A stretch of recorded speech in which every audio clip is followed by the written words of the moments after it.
The night sky above Ouagadougou was unusually clear, a deceitful calm that hid the storm brewing below.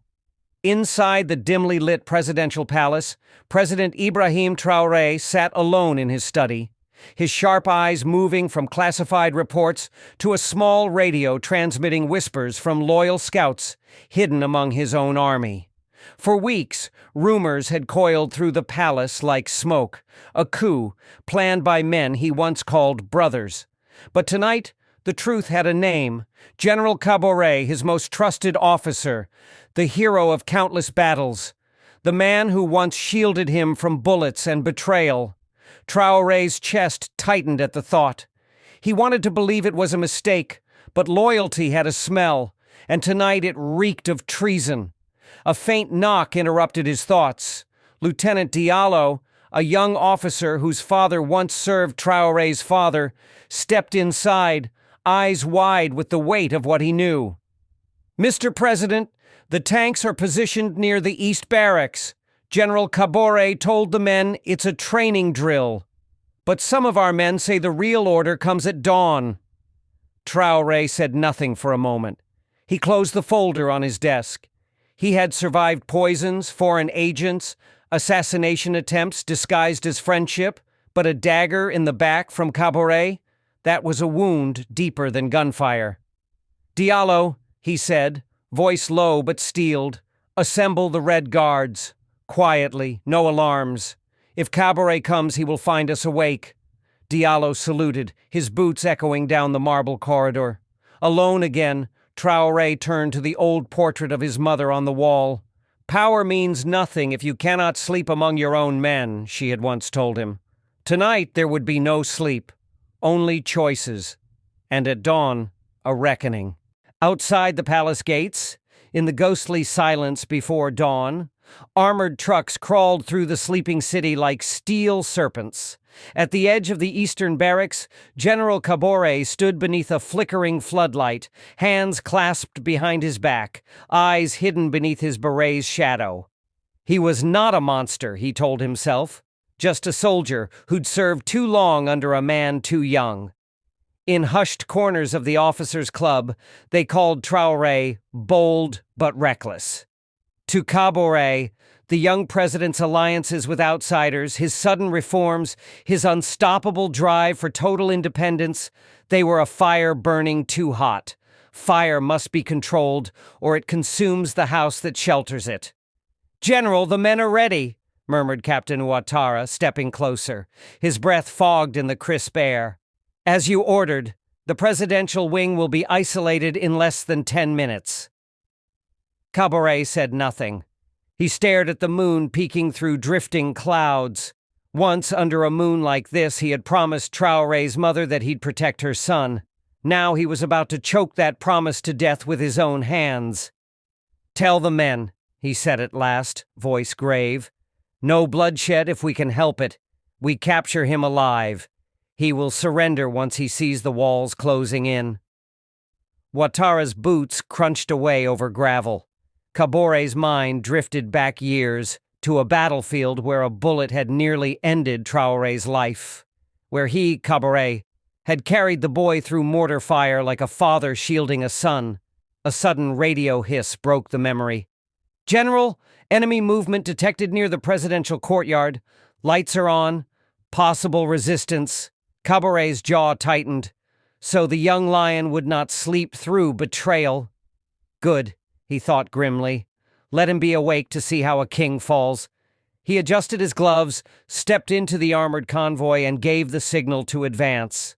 Engines rumbled to life, their growl rising to challenge the quiet night. The coup had a heartbeat now, and by dawn, Burkina Faso would belong to him again.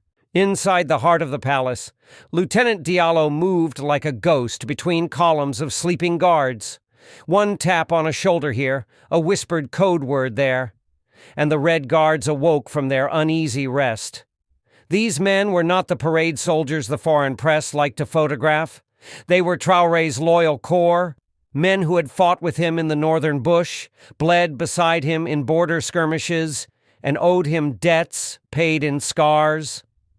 in a small war room lit only by a single swinging lamp. Traoré stood before them now. No presidential sash, no medals tonight. Just a plain dark fatigue shirt and a pistol holstered at his hip. He looked younger than his title, but older than his years. "My brothers," he began, voice low but unshakable, "you know why you stand here in the dark while your families sleep." The men nodded, faces grim. They had heard rumors for weeks, foreign whispers, shifting loyalties, secret meetings at officer clubs where Kaboré's men toasted a new dawn. General Kaboré thinks the man he once saved is too dangerous to live free, Traoré continued, pacing slowly. He thinks he can capture my body and cage your future. A murmur of anger broke the hush.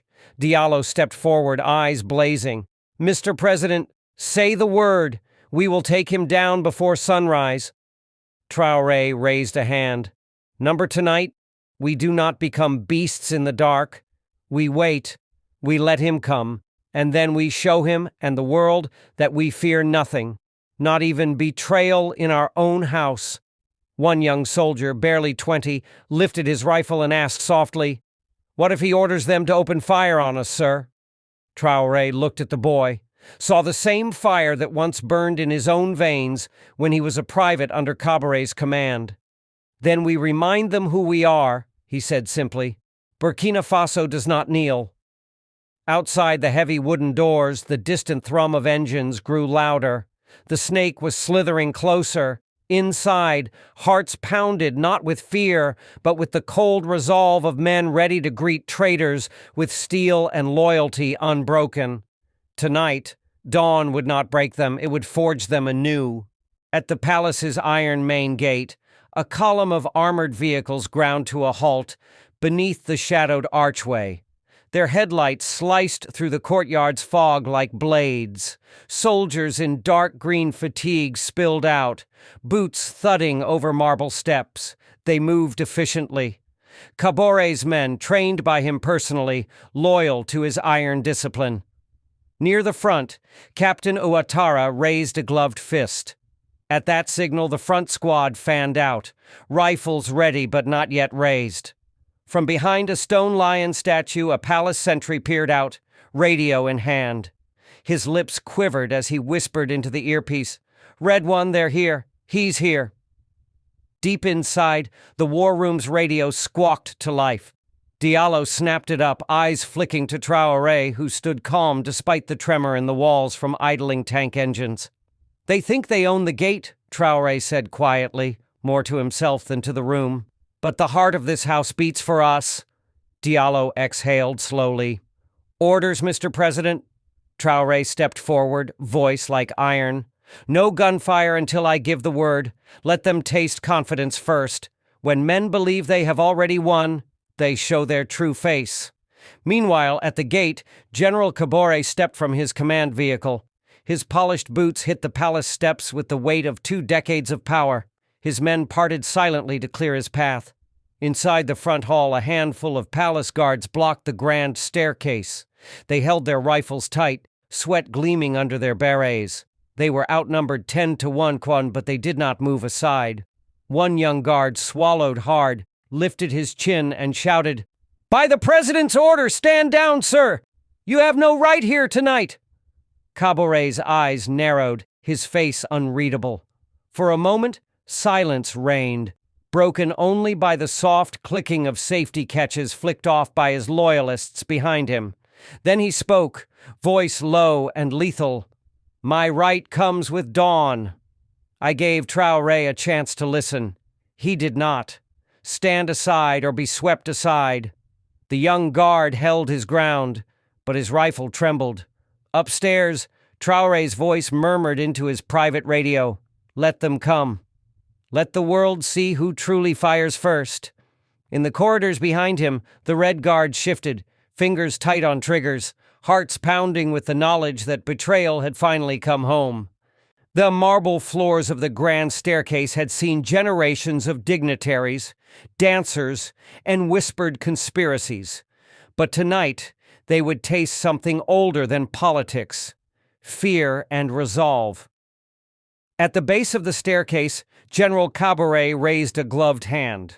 Behind him, Captain Ouattara and 2 squads fanned out, flanking the main corridor that led directly to the presidential wing. Kaboré's face was stone, but behind his eyes, storms clashed. He had imagined this moment 100 times, a silent coup, no blood, just a signature on a document at dawn. But nothing about Traoré had ever obeyed expectation. "Take the hall, quietly. Secure the president alive," Kaboré ordered. His voice betrayed a flicker of doubt, swallowed by steel discipline. The young guard at the stairs stepped back, hands shaking, but eyes unyielding. His finger danced on the trigger, sweat dripping onto polished marble. "Don't do this, sir. He trusted you. We trusted you." Kaboré did not respond. Instead, he gave a curt nod. Ouattara gestured forward. The front squad advanced, boots thudding, muzzles aimed low but ready. The hallway ahead flickered with shadows of figures moving behind pillars, Traoré's red guards. For a breathless instant, time froze. A rookie rebel with more anger than caution lifted his rifle too soon, and panic cracked like thunder. One shot rang out, then another. In the tight hallway, noise exploded off stone walls. Sparks danced where bullets struck marble. Guards on both sides dove for cover behind columns and ancestral statues. Above it all, in the war room, Traoré heard the gunfire. He closed his eyes for a heartbeat, whispering to no one, "Forgive me, mother. No more silence tonight." Diallo turned to him, wide-eyed but fierce. "Orders, Mr. President?" Traoré pulled the holster strap loose and drew his sidearm. His voice was no longer calm. It was iron and fire. "Hold the main hall. Push them back, but keep casualties low. Kaboré must see what loyalty looks like under fire." Outside, the first blood of the coup spread across the marble floor, mixing with dust and betrayal. The palace had become a battlefield, but within its heart, a leader still stood awake while others dreamed of crowns. Bullets still cracked like firecrackers in the main corridor, but deeper inside the palace, an eerie calm lingered. In a narrow side hall lined with oil portraits of past leaders, General Kaboré slipped through the chaos with Captain Ouattara and 2 of his most trusted commandos. He hated this, not the betrayal. He had made peace with that long ago. What ate at him was the noise, the panic. He had promised himself that when the old guard reclaimed Burkina Faso, they would do so with dignity, not gunfire in royal halls. Ouattara whispered as they jogged. "Sir, the hall is lost. They fight like cornered wolves. Should we call for more reinforcements from the southern barracks?" Kaboré halted, catching his breath. Even now he moved with the silent grace of an aging lion, battered by years but deadly when cornered. "Number. If we flood this palace with more rifles, the city will wake before dawn. Traoré will turn that chaos against us. He is not a child anymore, Ouattara. He is a wolf who learned our tricks." He turned and faced his captain squarely, eyes hard. "We do this my way. We take him alive. We show the world that I spared him even when I could have taken his head. The people will see mercy, not massacre." Ouattara didn't argue, but the tight set of his jaw spoke volumes. His loyalty was to Kaboré, but tonight loyalty had begun to taste like regret. Suddenly a figure emerged at the far end of the hallway, a silhouette backlit by a flickering chandelier. It was Lieutenant Diallo, rifle pointed at the polished floor, but blocking their path with calm defiance. "General Kaboré," Diallo said, voice echoing off the stone. "You trained my father. He taught me to salute you, but tonight I cannot let you pass." Behind Diallo, 3 red guards appeared, rifles steady, eyes locked on Kaboré's men. Kaboré exhaled, chest heavy. He remembered Diallo as a child chasing goats behind barracks walls. He remembered promising the boy's dying father he'd make him an officer someday. "Diallo, don't be foolish," Kaboré said, stepping closer. "Step aside. I have no quarrel with you. My fight is with Traoré, for the country's sake." Diallo didn't flinch. "Then you'll have to walk through my father's son to get to him." In that quiet corridor, betrayal and honor collided like thunderclouds. For Kaboré, each step forward was another vow broken, but for Traoré's loyal few, each heartbeat was proof that no general, no matter how revered, could buy their silence tonight. The corridor crackled with tension, each man measuring life and loyalty in the span of a heartbeat. General Kaboré stared into Lieutenant Diallo's eyes and saw not defiance born of arrogance, but the raw faith of a boy who still believed oaths were unbreakable. "Diallo," Kaboré said softly, lowering his sidearm a fraction. "When you were a child, you saluted my horse every dawn. Do you remember?" Diallo's grip on his rifle tightened, knuckles pale. "And every dawn you lifted me to the saddle. But tonight, General, you ride alone." Behind Diallo, the Red Guards shifted, ready but not eager to spill the blood of men they once drilled beside on parade grounds. Outside, distant shouting mingled with the hum of engines, the palace now a living wound. Kaboré weighed his choices like a field commander scanning an impossible map. To force passage would mean a short skirmish and dead boys with familiar faces. To retreat would unravel his entire plan. His eyes flicked to Ouattara, who read the signal immediately. "We push." But before Ouattara could bark the order, a new voice cut through the heavy air. "Stand down." All heads turned. Traoré himself stepped from a side door, flanked by two guards but otherwise alone. His fatigue shirt was soaked at the collar with sweat. A smear of dust painted his cheek, but his gaze cut sharper than any blade. "Kaboré," he said, voice calm but ringing like a judge's gavel. "All these guns, and yet you stand here with old stories instead of new courage." Kaboré's eyes flickered, a soldier's instinct calculating 100 ways to end this: shoot, retreat, negotiate, beg. But he did none of them. Instead, he holstered his sidearm with deliberate slowness. "Mr. President," Kaboré said, the title tasting foreign on his tongue, "I trained you to read an enemy's weakness. Tonight I hoped you would not see mine."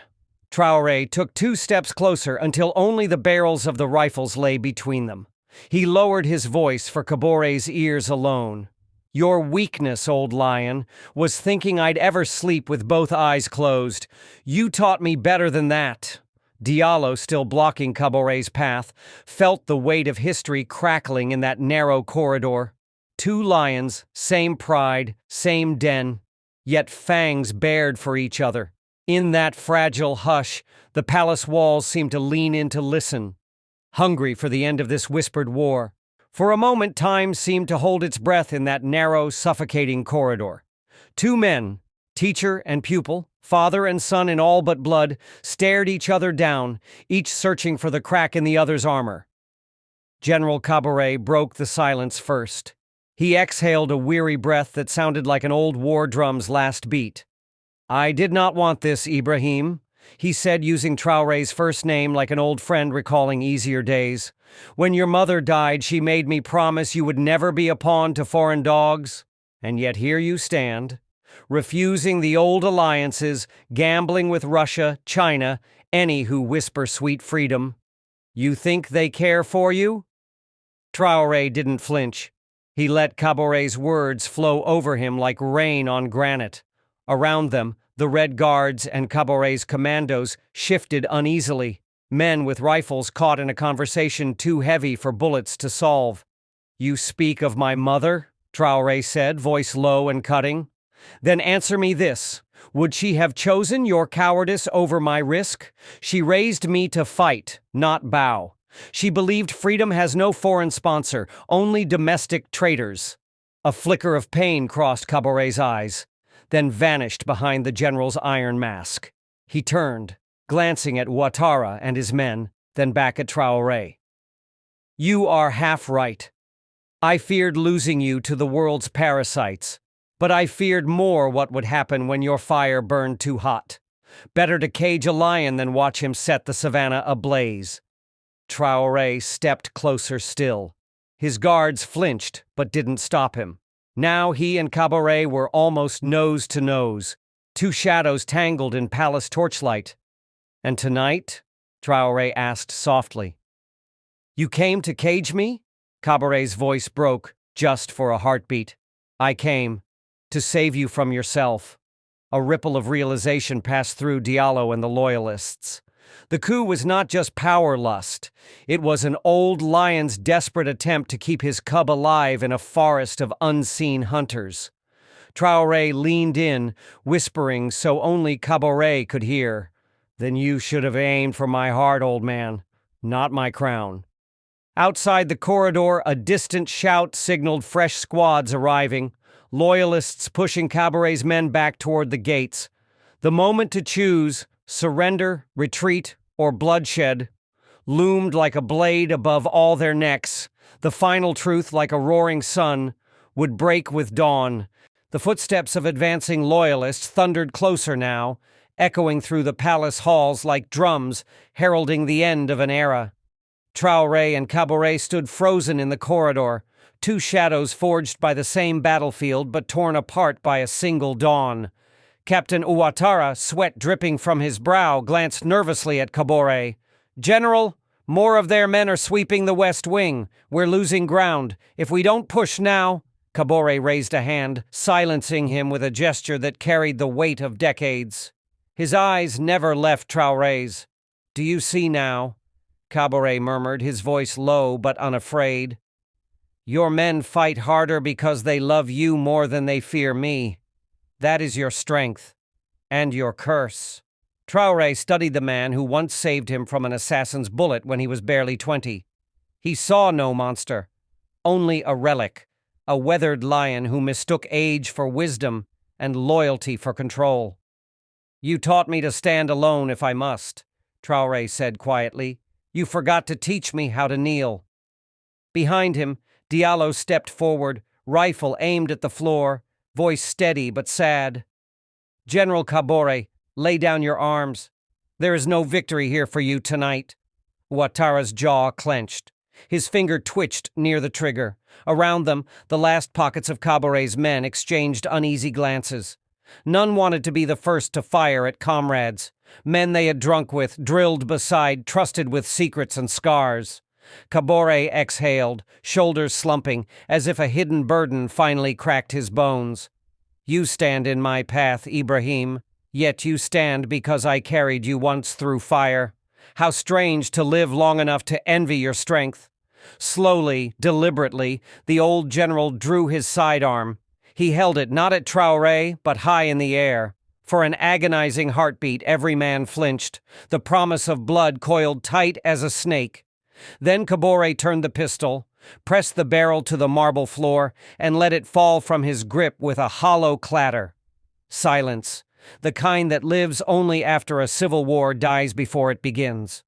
Traoré nodded once, pain flickering behind his eyes.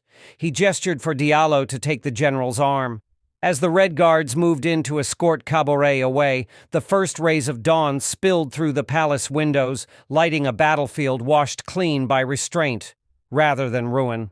Burkina Faso would wake to rumors of a coup that never claimed a single civilian soul, because two lions chose to bleed pride, not people. As the first sunbeams washed over the battered marble floors, Ibrahim Traoré stood alone in the grand corridor where trust had nearly died. Behind him, the palace bustled back to life, aides whispering urgent reports, Red Guards clearing spent shells, young soldiers exchanging nervous laughter as if to push back the fear they'd tasted before sunrise. Traoré barely heard them. His eyes lingered on a simple sight. General Kaboré, seated under guard on a polished bench, wrists bound not by iron, but by duty and regret. Despite the guards flanking him, Kaboré did not try to run. His head rested against the marble wall, eyes half closed, lips moving in a prayer for a country he would never again command. Lieutenant Diallo approached Traoré, saluting crisply despite the exhaustion painted on his face. "Mr. President, the remaining conspirators have surrendered. Ouattara was taken alive near the south gate. No civilian casualties." Traoré nodded, gaze fixed on Kaboré. "No funerals today, Diallo." That was our victory. Diallo hesitated, then spoke the question burning on every loyal tongue. "What will you do with him, sir?" Traoré's shoulders lifted with a breath heavy as stone. History will call him traitor, but I will not hang a man who once saved my mother's son. He stepped forward until he stood before the old general. Kaboré opened weary eyes, finding not a boy, nor an enemy, but a president. You taught me to wield fear, Traoré said softly. Tonight I chose mercy instead. The people will see that their leader fears nothing, not even forgiving his betrayer. Kaboré's lips twitched into a ghost of a smile. Then perhaps you are the lion this country truly needed. Outside the palace gates, crowds gathered. Rumors had spread through Ouagadougou like wildfire at dawn. The coup failed. The president stood firm. The old ways had crumbled. Traoré stepped onto the palace balcony as cheers rose like a tide. He raised a hand, not to silence them, but to bind them together. My people, he shouted, voice carrying through the clear morning air. Tonight we were tested, not by foreign guns or poisoned promises, but by the oldest enemy of Africa, betrayal among brothers. He paused, letting the weight of the truth settle in every heart below. We stand today because we refuse to become our own conquerors, and as long as I breathe, we will never kneel to any chain, within or without. Behind him, the guards lifted Kaboré to his feet, preparing to escort him to a quiet house far from power but safe from revenge. And as the sun rose fully, washing the courtyard in gold, Burkina Faso awoke to a new kind of dawn, one where lions could face each other, bare their teeth, and still choose not to devour their pride. My friends, tonight's story was not just about two men locked in a battle for power. It was about what happens when loyalty collides with fear and when courage dares to forgive betrayal. Ibrahim Traoré and General Kaboré reminded us that true strength is not just in weapons or soldiers, but in the heart that chooses mercy when it could choose revenge. If you found value in this untold chapter of African resilience, don't forget to like, share, and subscribe to the Untold State. This is just one of many secrets we bring into the light. Together, we uncover the truths that history books often forget. Thank you for watching. Stay curious, stay brave, and remember, sometimes the hardest battles are the ones we fight within our own walls.